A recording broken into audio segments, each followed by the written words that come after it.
Assalamualaikum warahmatullahi wabarakatuh. Welcome back to my channel. Kali ini kita bahas soal SKB untuk profesi kesehatan tentang Undang-Undang Kesehatan.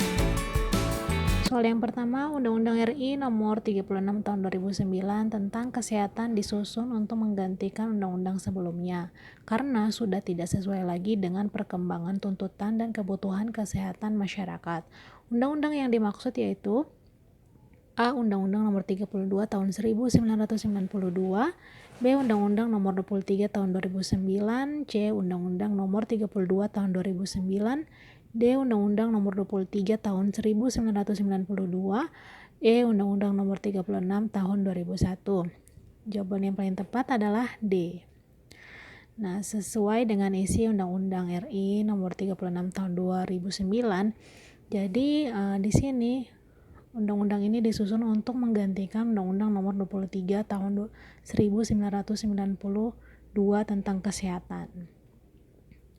Selanjutnya soal nomor 2, menurut Undang-Undang RI Nomor 36 Tahun 2009, keadaan sehat baik secara fisik, mental, spiritual, maupun sosial yang memungkinkan setiap orang untuk hidup produktif secara sosial dan ekonomis disebut dengan A. Hidup sehat, B. Sumber daya kesehatan, C. Kesehatan, D. Perbekalan kesehatan, E. Paradigma sehat. Jawaban yang paling tepat adalah C. Kesehatan. Menurut isi Undang-Undang RI Nomor 36 Tahun 2009, jadi di sini kesehatan ya bab 1 ketentuan umum pasal 1 ayat 1, kesehatan adalah keadaan sehat baik fisik, mental, spiritual maupun sosial yang memungkinkan setiap orang untuk hidup produktif secara sosial dan ekonomis. Itulah pengertian dari kesehatan. Soal yang ketiga, setiap kegiatan pencegahan terhadap suatu masalah kesehatan atau penyakit disebut apakah A. promotif, B. preventif, C. kuratif, D. rehabilitatif, E. paliatif. Jawaban yang paling tepat adalah B. preventif ya. Jadi kita ingat kembali bahwa ada beberapa upaya kesehatan menurut Undang-Undang Kesehatan.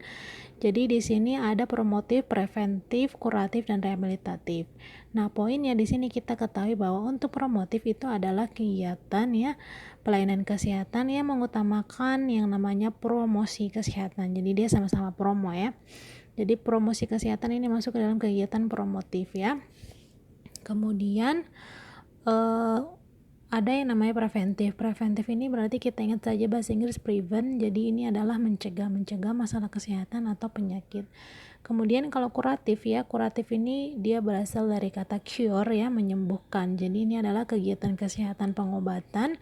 Dia menyembuhkan penyakit, mengurangi penderitaan akibat penyakit atau mengendalikan penyakit dan kecacatan ya. Kemudian kalau rehabilitatif ya, rehab berarti ini adalah kegiatan mengembalikan bekas penderita agar dia bisa berfungsi lagi ya sebagai anggota masyarakat yang berguna bagi dirinya dan masyarakat semaksimal mungkin. Jadi ini adalah bagaimana caranya upaya untuk mengembalikan fungsinya ya agar dia bisa berfungsi di masyarakat. Soal yang keempat, berikut ini yang bukan merupakan tujuan dari pembangunan kesehatan berdasarkan Undang-Undang RI Nomor 36 Tahun 2009, yaitu apakah A. meningkatkan kesadaran dan kemampuan hidup sehat bagi setiap orang, B. meningkatkan kemampuan hidup sehat bagi setiap orang, C. terwujudnya derajat kesehatan masyarakat setinggi-tingginya, D. mewujudkan investasi bagi pembangunan sumber daya manusia yang produktif secara sosial dan ekonomis, E. mewujudkan investasi bagi pembangunan sumber daya manusia yang produktif secara sosial dan spiritual. Jawaban yang paling tepat adalah E. Jadi dari isi Undang-Undang Kesehatan ini yang dimaksud dengan atau yang merupakan tujuan dari pembangunan kesehatan ini adalah meningkatkan kesadaran, kemauan, dan kemampuan hidup sehat bagi setiap orang agar terwujud derajat kesehatan yang setinggi-tingginya. Jadi kata kuncinya dia meningkatkan kesadaran, kemauan, dan kemampuan hidup sehat ya. Dan dengan demikian akan terwujud derajat kesehatan yang setinggi-tingginya. Nah, kemudian sebagai investasi bagi pembangunan sumber daya manusia yang produktif, jadi secara sosial dan ekonomis ya. Jadi dia produktif secara sosial dan ekonomis. Sedangkan option A ini adalah produktif secara sosial dan spiritual. Soal yang kelima, berikut ini yang bukan merupakan hak seseorang akan kesehatan yang diatur dalam Undang-Undang RI Nomor 36 Tahun 2009, yaitu A. Hak yang sama dalam memperoleh akses sumber daya di bidang kesehatan. B. Hak untuk menentukan tenaga kesehatan mana yang boleh dan tidak boleh dalam menanganinya, ya, yang boleh dan tidak menanganinya. Kemudian C. Hak memperoleh pelayanan kesehatan yang aman, bermutu dan terjangkau. D. Hak menentukan sendiri pelayanan kesehatan yang diperlukan oleh dirinya. Atau E. Hak memperoleh informasi dan edukasi tentang kesehatan. Jawaban yang paling tepat adalah B, ya, hak untuk menentukan tenaga kesehatan mana yang boleh dan tidak menanganinya. Jadi yang diuraikan dalam Undang-Undang Kesehatan ini bahwa ada hak dan kewajiban seseorang dalam bidang kesehatan, ya. Jadi setiap orang berhak atas kesehatan. Nah, ini diatur pada bab 3 Undang-Undang RI Nomor 36 Tahun 2009.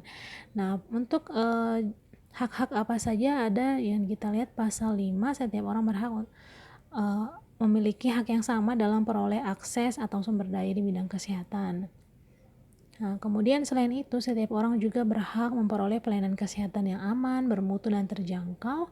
Dia juga berhak menentukan pelayanan kesehatan bagi dirinya, kemudian mendapat lingkungan yang sehat bagi pencapaian derajat kesehatan, kemudian juga berhak memperoleh informasi dan edukasi tentang kesehatan yang seimbang dan bertanggung jawab, dan memperoleh informasi tentang dana kesehatan untuk pengobatannya. Nah, jadi option B yang tidak disebutkan dalam undang-undang. Oke, sekian pembahasan kita tentang Undang-Undang Kesehatan hari ini. Sampai jumpa pada pembahasan bagian selanjutnya atau bagian 2. Jangan lupa subscribe dan share, like sebanyak-banyaknya. Semoga bermanfaat. Assalamualaikum warahmatullahi wabarakatuh.